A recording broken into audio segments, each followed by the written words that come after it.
Montana Territory, November 1879. The most respected builder in Bitterroot Valley stood in front of foundation that made no sense. Circular, 12 feet across. Nothing but river stone and clay mortar rising from frozen ground. "That'll collapse before spring," he said, loud enough for the gathering crowd to hear. The man laying the stones didn't look up. His name was Emmett Carver, a Pennsylvania stonemason who'd come west with nothing but his tools and a memory that wouldn't let him rest. He'd watch his family freeze in a square cabin that ate firewood faster than he could split it.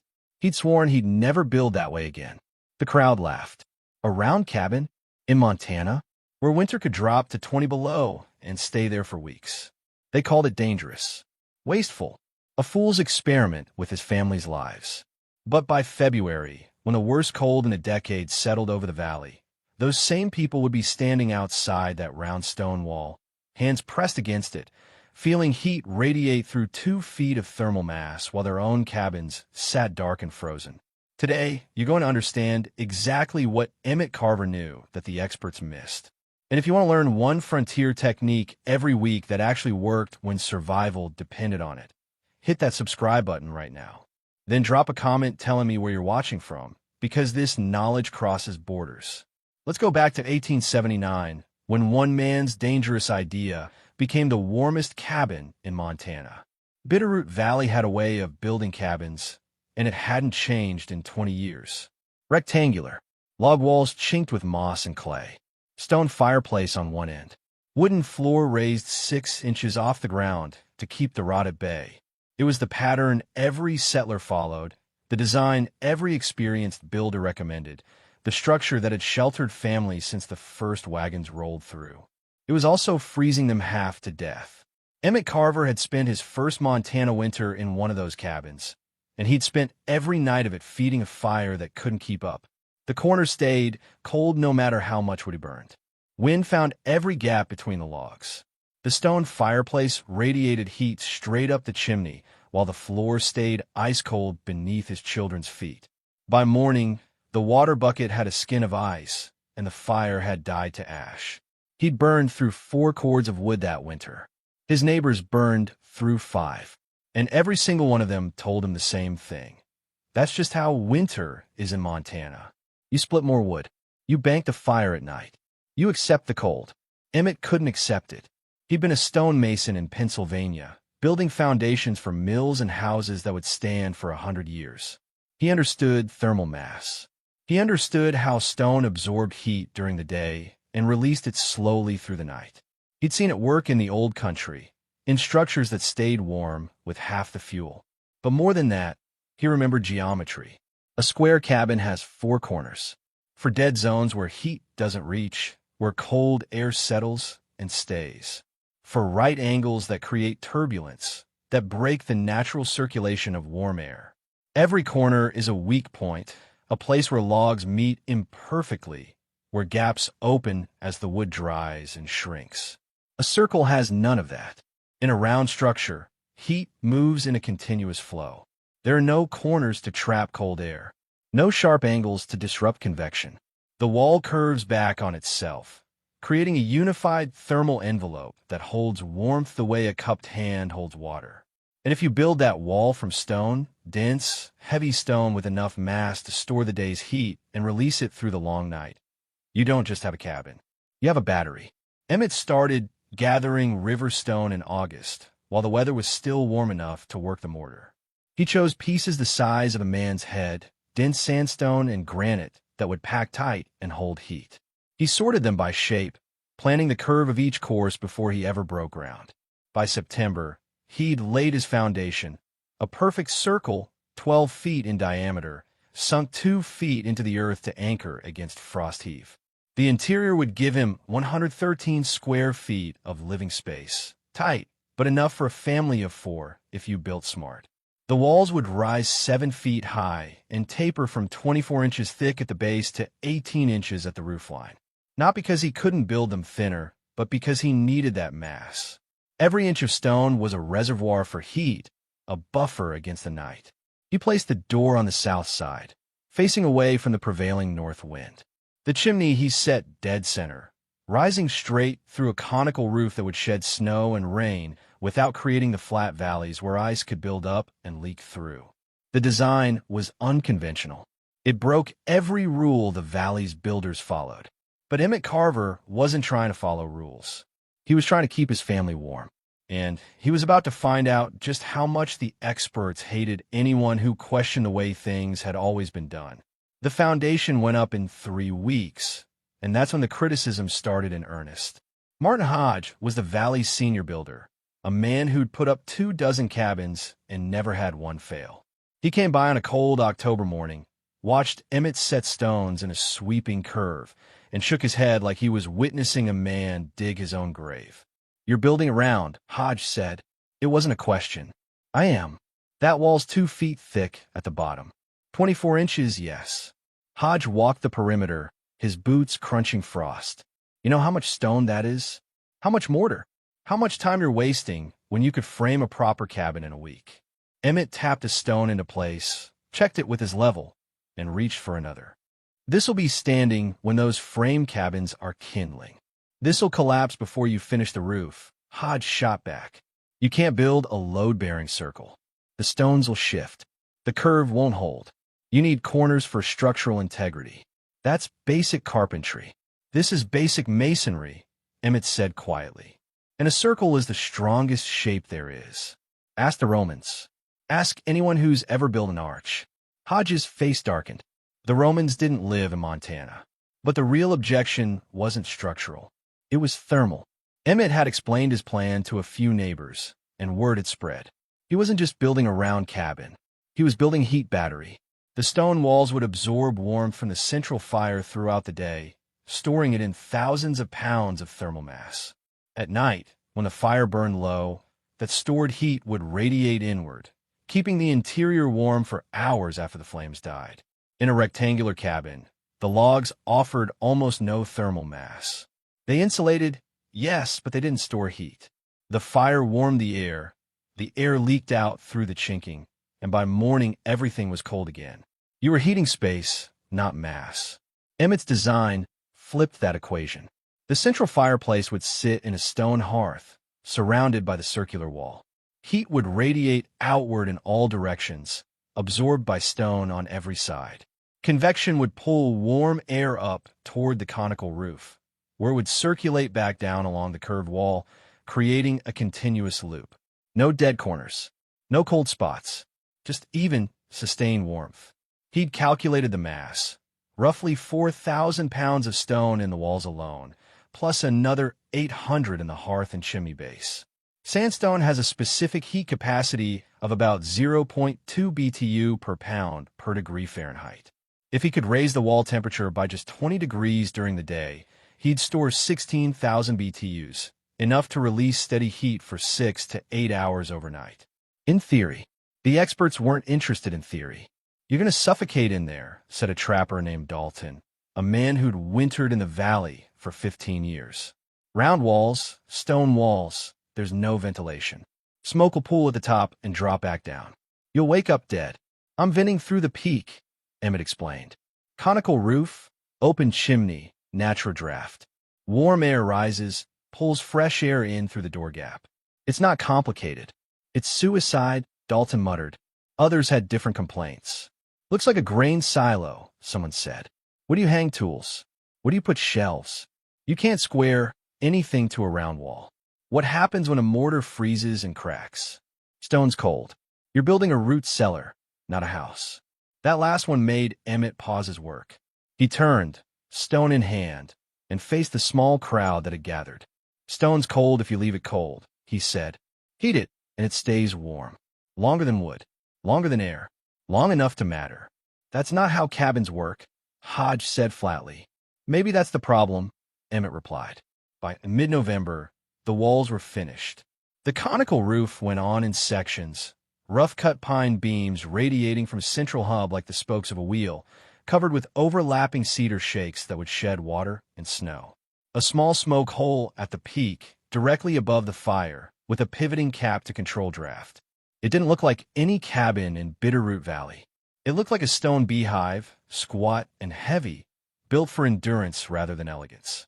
Emmett's wife, Sarah, stood in the doorway the day they moved in, her arms full of blankets, her expression unreadable. "It's warm in here," she said, surprised, even without the fire going. "Residual heat from the mortar curing," Emmett said. "Give it a week. You'll see." But the valley didn't want to wait a week. They wanted to see it fail. The mockery started before the first snow. Emmett had barely finished moving his family into the round cabin when Martin Hodge made his opinion public at the valley's general store, a place where news spread faster than wildfire. "I give it a month," Hodge announced to a room full of settlers picking up supplies for winter. "First hard freeze, that mortal crack like pottery. Stone doesn't flex. Logs do." He's built himself a cold tomb. The men around the stove nodded. A few chuckled. "Even if it holds," Hodge continued, "he'll burn twice the wood trying to heat all that stone. You can't warm up mass like that efficiently. It'll suck heat right out of the fire and give nothing back. I've seen it before. Fancy ideas that sound smart until winter proves them stupid." Someone asked if Hodge had actually been inside the cabin. "Don't need to," Hodge said. "I know stone. I know fire. And I know you don't build round in a place where squares kept people alive for 20 years. The criticism wasn't just technical. It was personal. A trader named Fenton called it a Quaker silo and suggested Emmett was too scared of real Montana winters to build like a real man, hiding behind 2 feet of rock because he doesn't trust himself to keep a fire going all night. At the Sunday gathering, a farmer's wife looked at Sarah Carver and asked, loud enough for others to hear, "How do you hang a picture in there? How do you organize anything when the walls just curve away?" Sarah had smiled tightly. "We'll manage. I couldn't live in a place like that," the woman continued. "Feels like a cave. Feels like something animals would den in, not people." The children heard it too. Emmett's son, barely 10, came home one afternoon with a split lip and wouldn't say why until his mother pressed him. "They said we live in a bread oven," the boy muttered. "They said when winter comes, we'll freeze and Dad'll have to burn the furniture." Emmett had knelt down, eye to eye with his son. "Let them say what they want. We'll show them what works." But even he felt the weight of it. Not just the doubt he could handle. He'd built things before that people didn't understand at first. But this was different. This was communal judgment, the kind that turned a man and his family into outsiders. The kind that made neighbors stop offering help when you needed it most. A week before Thanksgiving, Emmett ran into Hodge outside the lumber mill. The older man was loading planks onto a wagon, prepping for repairs he expected to make on cabins throughout the winter. "Still standing, I see," Hodge said, nodding toward the direction of Emmett's property. "It is.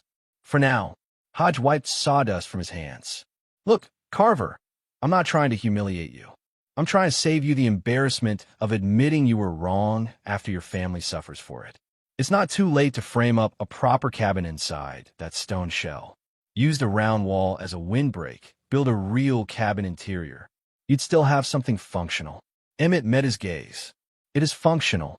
It's experimental," Hodge corrected. "And experiments are fine when you're alone. But you've got a wife and kids in there.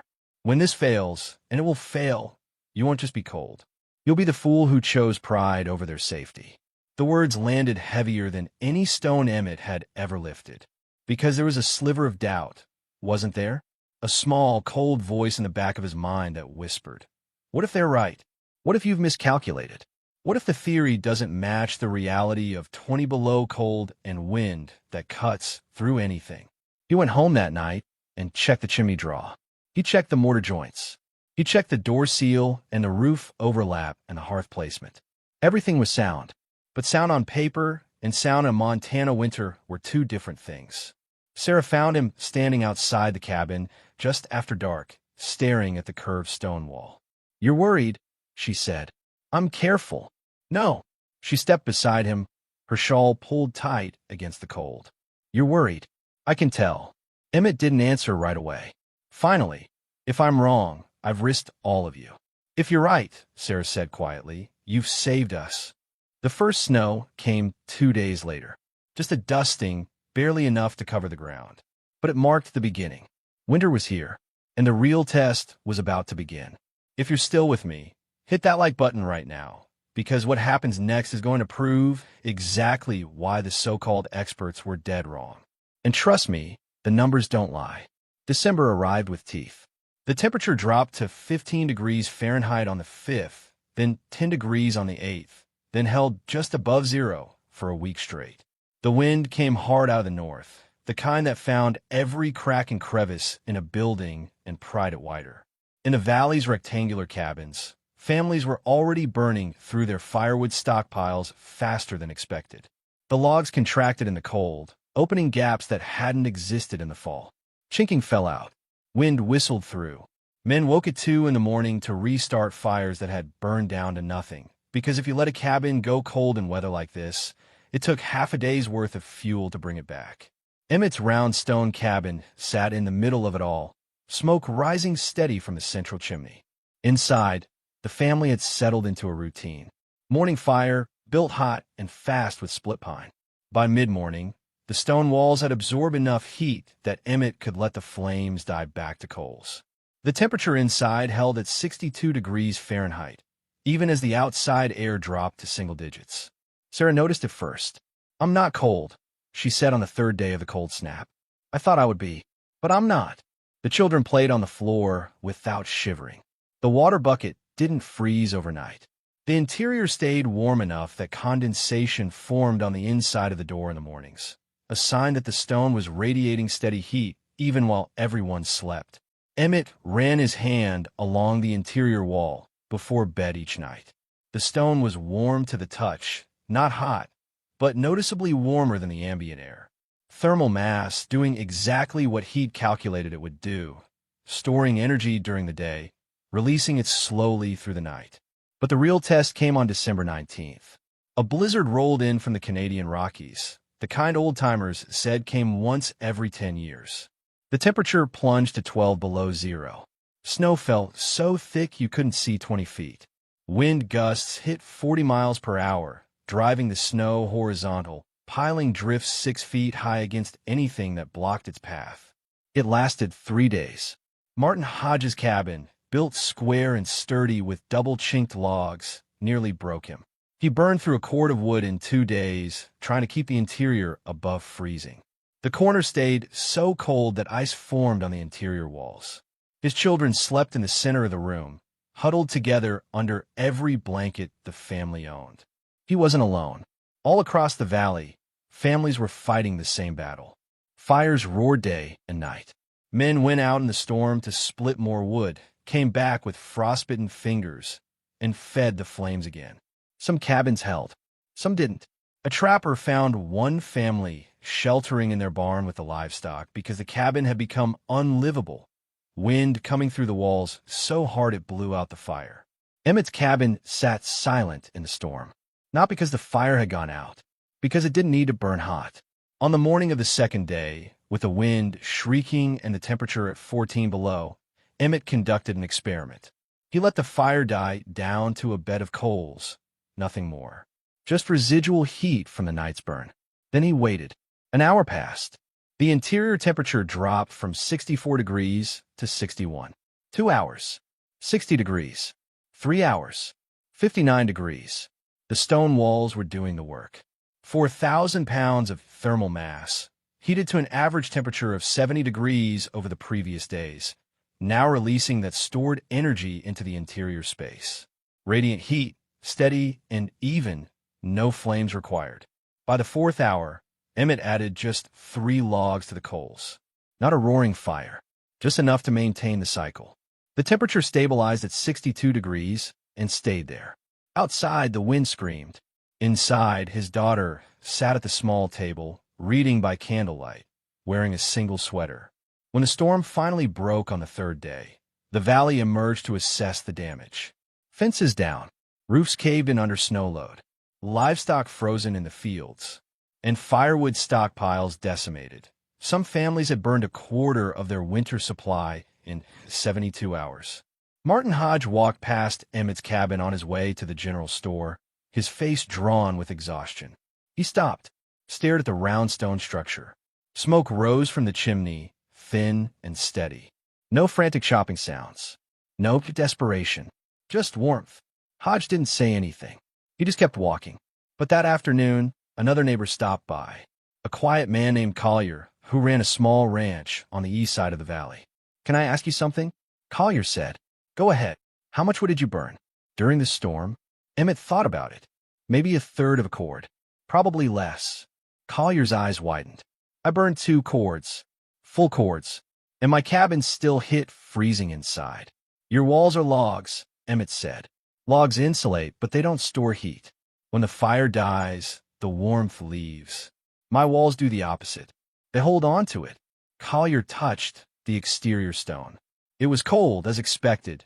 The outside surface matched the ambient air. But he understood the implication. "The heat's on the inside," he said slowly. 24 inches deep," Emmett confirmed. "Takes a while to charge it up, but once it's warm, it stays warm." Collier nodded, processing. "Then, how warm is it in there?" "Right now?" 61, 62 degrees. "Jesus." Collier looked at his own cabin in the distance, smoke pouring from the chimney, his wife probably inside shoveling wood into the fireplace just to keep the place livable. "I'm at 45 on a good day." "Square corners," Emmett said. "They trap cold air. And your walls don't give anything back." Collier stood there for a long moment, his breath fogging in the cold. Finally, he met Emmett's eyes. "Hodge said you were building a tomb." "I know what Hodge said." He was wrong. Emmett didn't respond. He didn't need to. The storm had spoken louder than any argument ever could. And the numbers, the cold, hard, undeniable numbers, were about to make Martin Hodge and every other critic in Bitterroot Valley eat their words. Stay with me, because what I'm about to show you next is the exact data that turned this fool's experiment into the most copied design in the territory. Word spread fast in a small valley, especially when survival was on the line. By the end of December, 3 more families had stopped by Emmett's cabin, not to mock, but to understand. They came with questions. How thick were the walls, exactly? How much stone? What kind of mortar held in temperatures this low? How did the fire draw with a centered chimney instead of an end wall placement? Emmett answered every question with the patience of a man who'd already proven his point. But it was Martin Hodge's visit in early January that changed everything. The builder showed up on a clear, bitter morning when the temperature sat at 8 degrees Fahrenheit. He didn't knock. He just stood outside the door until Emmett noticed him and waved him in. Inside, the cabin was warm. Not just tolerable, genuinely warm. Hodge stepped through the doorway and stopped, his face registering something between confusion and disbelief. "What's the temperature in here?" he asked. Emmett had hung a mercury thermometer on the interior wall, a recent addition after several neighbors asked the same question. 68 degrees, he said. Hodge stared at the thermometer like it was lying. "That's not possible. It's 8 degrees outside." 60-degree differential, Emmett agreed. "Stone walls are holding heat from yesterday's fire. I haven't added wood since sunrise." Hodge looked at the hearth. Coals glowed faintly, but there were no active flames. No roaring blaze. Just residual burn from the morning's kindling. "You're telling me," Hodge said slowly, "that you're maintaining 68 degrees on coals alone. For now, I'll add 3 logs around noon, let them burn down, and the walls will carry us through tonight." Hodge walked to the interior wall and placed his palm flat against the stone. It was warm, not hot enough to burn, but noticeably warmer than his own hand. He moved along the curve, checking different points. Every section radiated the same gentle, consistent heat. "How much wood are you burning per day?" Hodge asked. "About 1/6 of a cord. Maybe less if the sun's out, and I get passive solar gain through the south-facing door." Hodge did the math in his head. 1/6 of a cord per day meant roughly 5 cords for a full winter.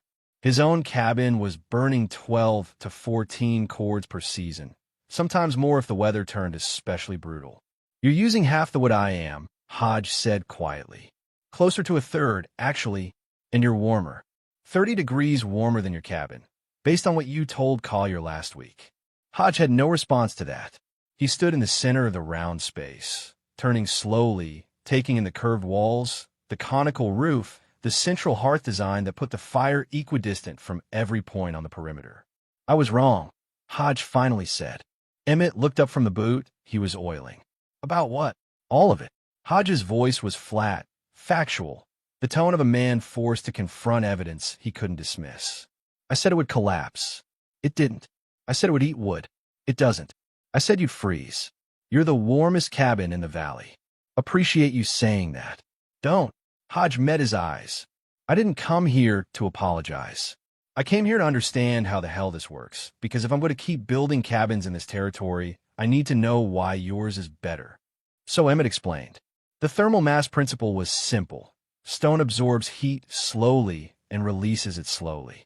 In a traditional log cabin, the fire heats the air, and the air escapes through gaps or loses energy to the cold exterior walls. You're fighting a constant battle against heat loss. But in a stone structure with sufficient mass, you're not heating air, you're charging a battery.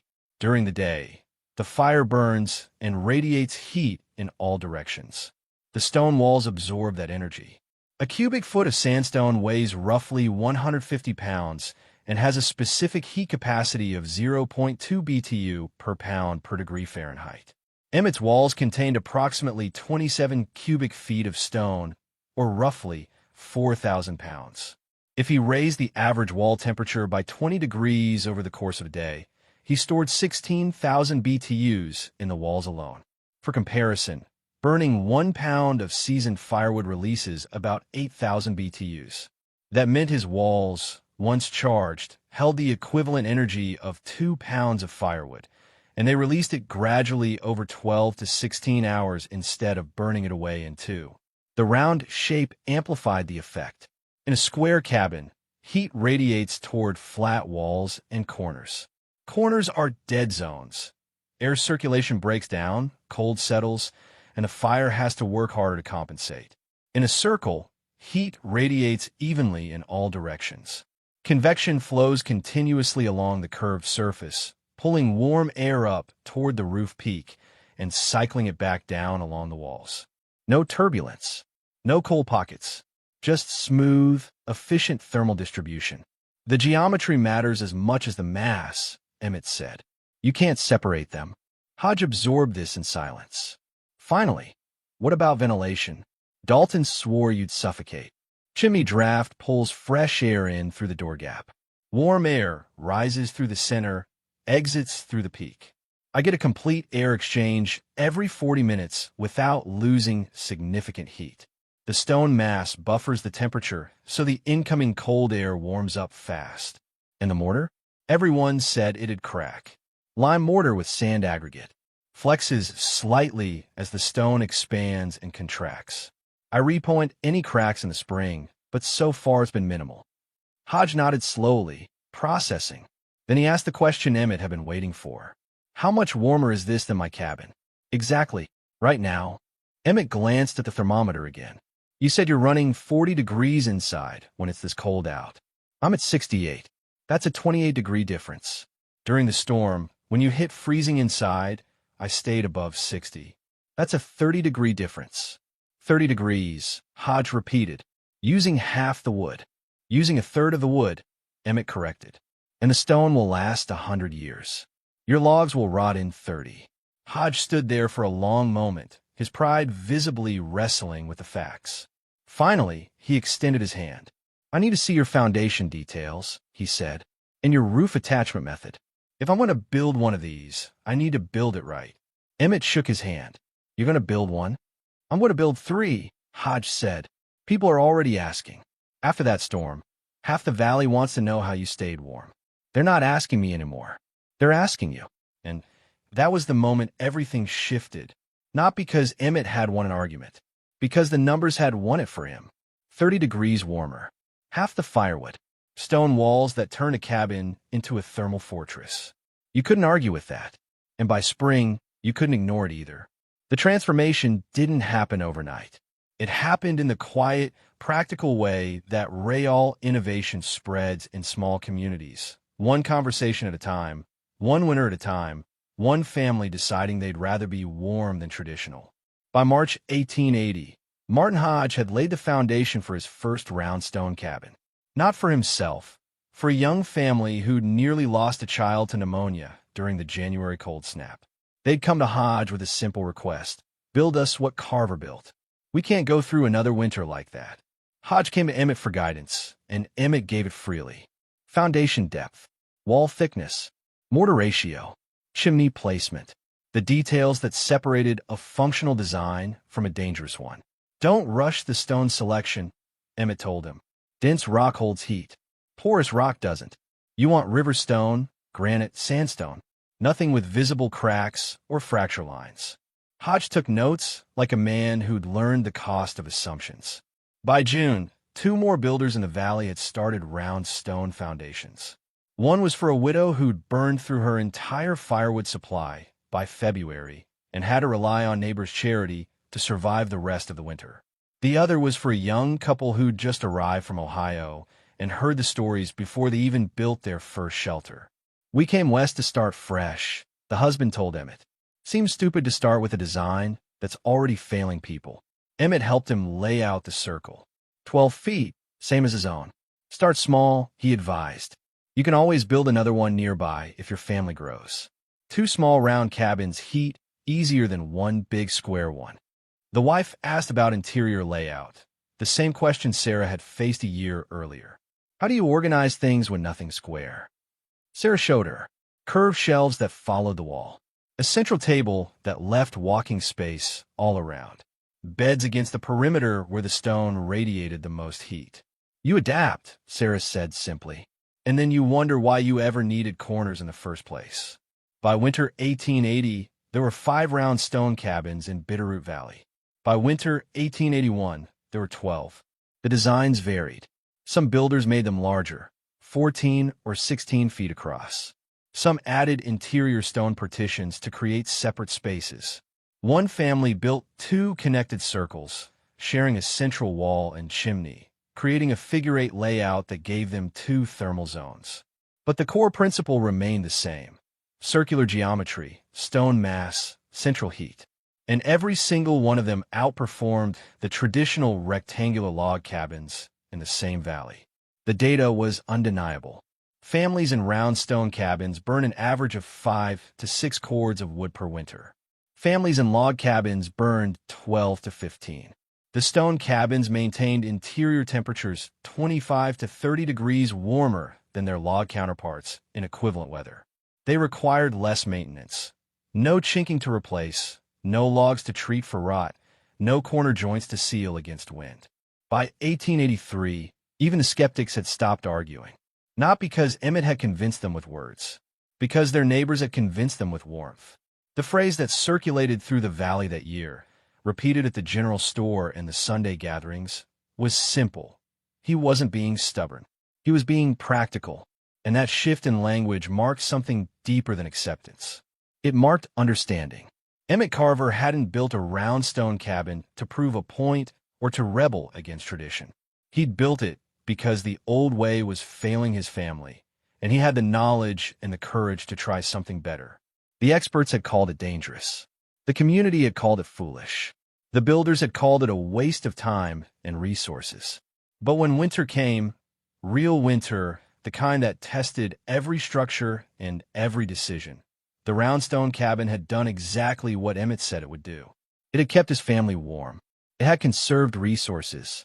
It had stood firm against wind and cold and doubt. And in doing so, it had quietly rewritten the rules of frontier architecture in Bitterroot Valley. Martin Hodge built 17 round stone cabins before he retired. Every one of them outlasted the rectangular log cabins built in the same era. Some are still standing today, converted into storage sheds or historical markers, their stone walls as solid as the day they were laid. Emmett Carver never marketed his design. He never wrote a manual or claimed credit. He simply built what worked, shared the knowledge freely, and let the results speak for themselves. The lesson isn't just about stone and fire and geometry. It's about questioning assumptions, about recognizing that the way we've always done it isn't the same as the best way to do it, about understanding that innovation doesn't always look like progress at first. Sometimes it looks like a stubborn man building a circle when everyone else builds squares. But when the test comes, when winter drops to 20 below and the wind cuts through everything that isn't solid, the difference between theory and practice becomes obvious. 30 degrees warmer. Half the firewood. A family that stayed safe while others struggled. That's not stubbornness. That's engineering. And it's a lesson that still applies today, whether you're building a cabin in Montana or just trying to heat your home more efficiently. The principles don't change: thermal mass, geometry, and a willingness to challenge the conventional wisdom when it stops serving you. So here's my question for you. Which part of Emmett's design would you apply to your own home today? The thermal mass? The circular airflow? The central heat source? Drop your answer in the comments and tell me where you're watching from. I want to know if you're dealing with brutal winters like Bitterroot Valley or if you're learning this for future use. And if you haven't already, hit that subscribe button because every week I bring you one more piece of frontier wisdom that actually worked when survival depended on it. No myths, no guesswork, just proven techniques from people who built to last. Thanks for watching. Stay warm out there. Educational note: this video presents historically inspired reconstructions for educational and storytelling purposes. Characters, names, and specific events are fictional, while the techniques, concepts, and principles discussed are based on real historical practices and well-established physical or practical knowledge. Any modern application should be evaluated according to current standards, safety guidelines, and applicable laws or regulations. This content is educational in nature and does not constitute professional, technical, or legal advice.